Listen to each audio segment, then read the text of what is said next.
you today? I hope you have a nice day.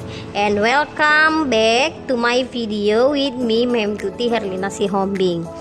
And then I wanna ask you, anybody know what we are going to learn today? Yes, of course.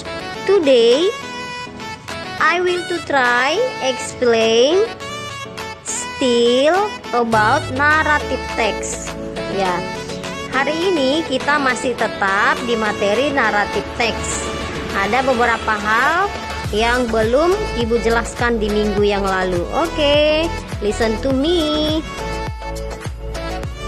On last week, I'm after to teach you about definition narrative text.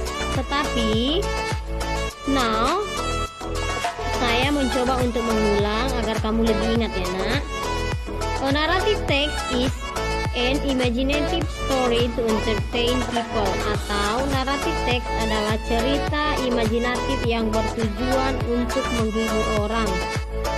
Jenis narrative text. Narrative text biasanya berupa cerita imajinasi atau fiktif atau tidak nyata. Contohnya example, dongeng atau fairy tale, cerita rakyat, folktale, mitos atau myth, fable atau legenda, yaitu legend.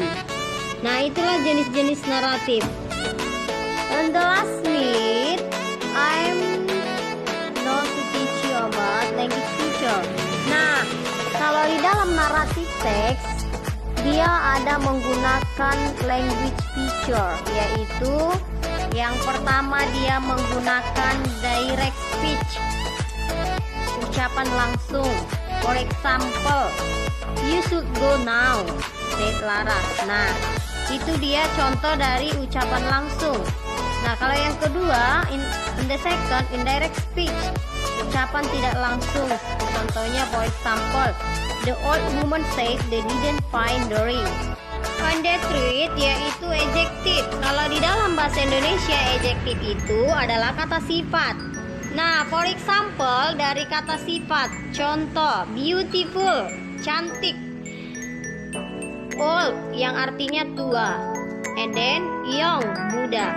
Dan contoh lain, I give you example, smart, anak yang pintar. Terus diligent, nah itu juga termasuk ke dalam contoh adjektif. Nah, yang terakhir language feature-nya yaitu adverb atau kata keterangan. Kata keterangan seperti heavily, precisely, carefully. Nah, itulah dia contoh dari adverb. Berikut dia adalah cara menganalisis atau cara menggunakan generis strukturnya, yaitu yang pertama dia orientation.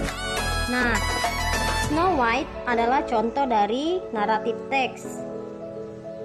Nah, di dalam paragraf 1 terdapat dia, once upon a time there lived a little named Snow White. She lived with her aunt and uncle.